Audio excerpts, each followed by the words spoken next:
So the Good to Go program is all about not only making sure that we as leaders are pushing this forward, but that every single individual on site is responsible for, first of all, their own personal conduct, but then there's that team accountability aspect that's within the safety house, that's that team accountability. So we don't need a quote unquote leader to come by and tell us we're self-policing, if you will. Okay, the next one is being courageous. So caring leaders are courageous and open to new ideas. And I think this is important to keep an open mind, because the feat, especially for us, mostly as supervisors, right? We've got a lot of folks on site that are maybe subject matter experts in their own discipline, their own field, and we might not have every answer. And again, the coaching for us is maybe if we see something and we just don't understand what we're seeing, in my opinion, the best thing to do is just start asking questions if we're not personally comfortable with what we're seeing. And if they can talk us through where they're at and it seems to make sense, and maybe we let that continue and we follow up in some kind of reasonable way. But in my opinion, 9 times out of 10, when we see something that looks off or looks strange and we start asking questions, typically there's not the best of answers, and that's really why we're out there. So always willing to help. We're going to get into felt here. That's the last piece. Felt is really about positive. It's really about the reaching out. It's not so much about compliance. Everything that we're doing is compliance, but it's more about the positive side. Visible and accessible, so that means, part of, willing to help is, answering questions. And then this last point is sees the big picture. Systematic solutions versus isolated fixes. A couple of points I wanted to make here, especially for see the big picture. I mean,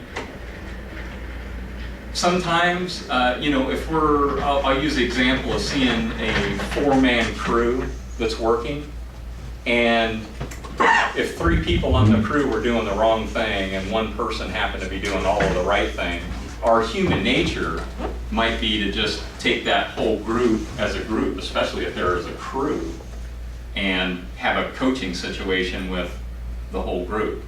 But what might be more productive is if we were actually to go up to that group, and obviously we're going to have a coaching discussion with 3 of them, but how powerful would it be to have that coaching opportunity with 3 and use that guy who was doing the right thing as the positive example in the group? That really validates what that one person's doing right, as well as the necessity that we need to do is coaching up those other 3 individuals.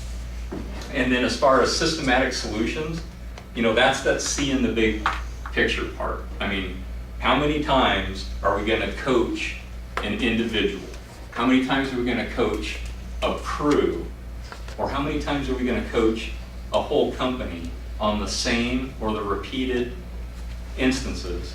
If we're doing all that coaching, we probably need to be having a different brand or a different kind of conversation, right?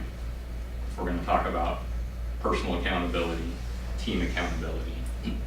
Again, I'm not a one strike and you're out, but if we get down to accountability, see the big picture. What are beyond that coaching situation? See the big picture.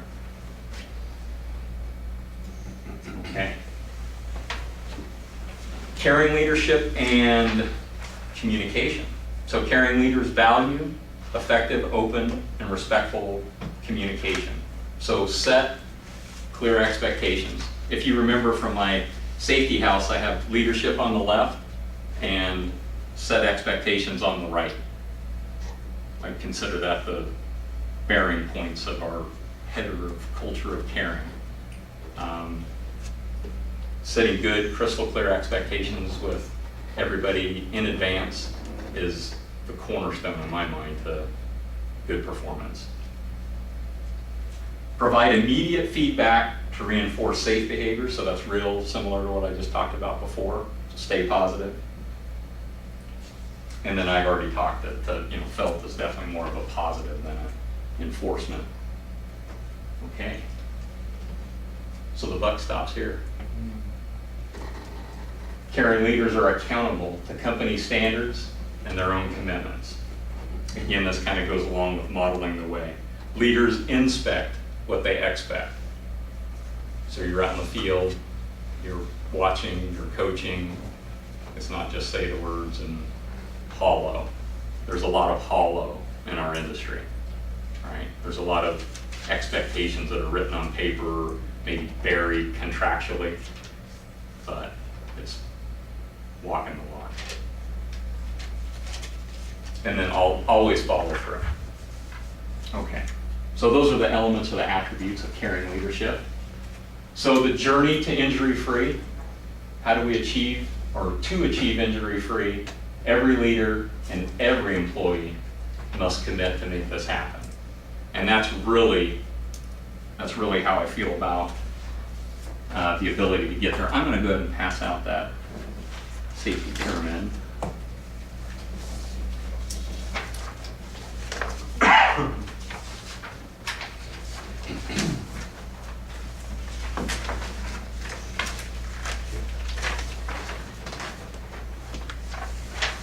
And then I'm going to move on to the last portion, the felt leadership portion. So safety leadership is not merely an intellectual exercise, it must be felt. And so the most, I think, maybe common misconception with felt is that it's an acronym for something, and it's not. It's just a symbolic of heartfelt. So it's about, it ties along with the caring, culture of caring. Now, Harold Day was an engineer and a plant manager and ultimately a safety leader for the DuPont company, and I believe back in the Tennessee area. And he really championed and brought this felt leadership concepts forward. And that's really the basis of the felt program. So the basics of felt leadership and the felt process is choose a specific crew or area to observe. And this is the starting point. We're going to pick 2 key messages that we want to leave with either the person or the crew. We're going to show these with an example. We want to come up with 2 key things that we want to learn from our conversation with them. We want to actually do an observation, and I think the preferred way to do the observation would be without them even knowing, if possible. And then we want to be able to make again, we've talked about positive here several times, we want to make a positive contact with either the person or the crew. And then we want to be able to just, make notes about our actions, and especially if there's any follow-up to the conversation that we've had. And then preparation. So I believe in relentless preparation prior to going into the meeting. And this can be really, really simple. This whole felt process in my mind, when I first saw it, it seemed a little bit daunting, but actually after you go through it, you could literally do a felt observation in like 15 minutes, the whole process, soup to nuts. And especially if you're really intentional about how you do the beginning process. And I'm going to show an example. As a matter of fact, we'll just show that example. So here's the felt observation form that we've had for quite some time. I tweaked it just a little bit in the last couple of days. And then I've included a couple of sample key learning, not key learning, but pass that around. Because I added one in here. I added an example.